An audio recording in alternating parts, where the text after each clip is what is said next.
अभी ये खबर आई है कि चीफ जस्टिस ने बेंच तश्कील दिया है जिसमें चीफ जस्टिस साहब हैं, जिसमें इजाजुल एहसन साहब हैं और जिसमें मुनीब अख्तर साहब हैं। ये 3 जजेस ने आज अगर ये फैसला सुनाया, वो बेंच जो कोई जज सुनना नहीं चाहता, वो बेंच जिसके लिए जज चीफ जस्टिस नहीं मिल रहे, वो बेंच जो 9 से 3 पर आया और दूसरी तरफ 4 से 3 का एक फैसला अभी इस वक्त मौजूद है, जिनसे जजेस खुद माजरत कर रहे हैं जिस बेंच से। वो इतना कंट्रोवर्शियल बेंच हो चुका है। पाकिस्तान की अवाम ये देख रही है कि ये क्या हो रहा है, और वो जज साहब जो इस समात में मौजूद ही नहीं थे, इजाजुल एहसन साहब जो इसकी समात के अंदर नहीं थे, वो इसकी इम्प्लीमेंटेशन बेंच में कैसे हो सकते हैं? और अगर इस 3 बेंच ने इस फैसले का आज फुल कोर्ट बनाने की बजाय फैसला किया तो इसको कौन मानेगा? ये भी एक सर्कुलर के जरिए कलअदम करार दे दिया जाएगा। ये नहीं हो सकता कि इतनी जो समात कंट्रोवर्शियल हो चुकी है, जिसका पूरा जो कॉन्टेक्स्ट है, पहले ही इस पागल ज़हनियत, इस पागल शख्स को 63A को रीराइट करके इस शख्स के हवाले पंजाब हुकूमत की गई थी। ये बहरान की बुनियाद ही वहां से शुरू हुई थी। और एक शख्स है जिसको सुप्रीम कोर्ट बुलाती है, उसको गाली देता है, उसको धमकाता है, उससे धावा बोलता है। हाई कोर्ट बुलाती है तो जुलूस लेकर जाता है कि मैं छोड़ूंगा नहीं, जज को गाली देता है, धमकाता है। सेशन कोर्ट बुलाती है तो जज को कहता है, ओ ज़ेबा जज, मैं तुझे देख लूंगा।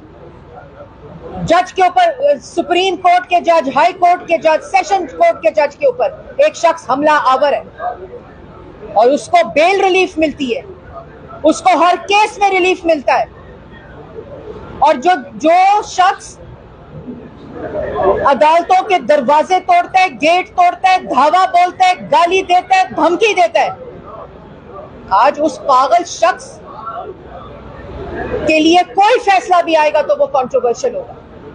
और ये बात बड़ी कैटेगोरिक है कि 3 चीजें, ये समात 9 जजेस से शुरू हुई, वो 3 पर आ गई है। दूसरी तरफ 4 से 3 का फैसला मौजूद है। तीसरी तरफ जज हजरात इस समात से खुद माजरत कर रहे हैं, खुद इससे रिक्यूज कर रहे हैं। और चौथी बात के पार्लियामान के अंदर जो बिल मंजूर हुआ है, वो बिल इस बात की निशानदही करता है कि ये एक बहुत दरीना मुतालबा था और ये एक ऐसी जो जस्टिस मंदोखेल का फैसला है कि ये जो 1 मैन का तासुर है, ये आमराना तासुर जो है, ये खत्म होना चाहिए। ये वकला बरादरी का भी था मुतालबा, ये बार काउंसिल्स का भी मुतालबा था और ये आम शहरी का भी मुतालबा था कि अपील का हक होना चाहिए। ये बंदा इलेक्शन नहीं चाहता, मुल्क में साथ चाहता है। अगर ये इलेक्शन चाहता होता तो ये इस्तीफा क्यों देता, ये असेंबलियां क्यों तोड़ता? ये मुल्क में अफरा तफरी चाहता है, मुल्क में अनारकी चाहता है, और उस शख्स के पागलपन को फैसिलिटेट करने के लिए, उसकी सहूलत कारी करने के लिए आज आप एक शख्स के जो डिक्लेयर्ड पागल है, और वो ये सिर्फ इसलिए कर रहे हैं क्योंकि उसको पता है कि मैं टेरियन का वालिद हूं और मुझे इसका जवाब देना पड़ेगा।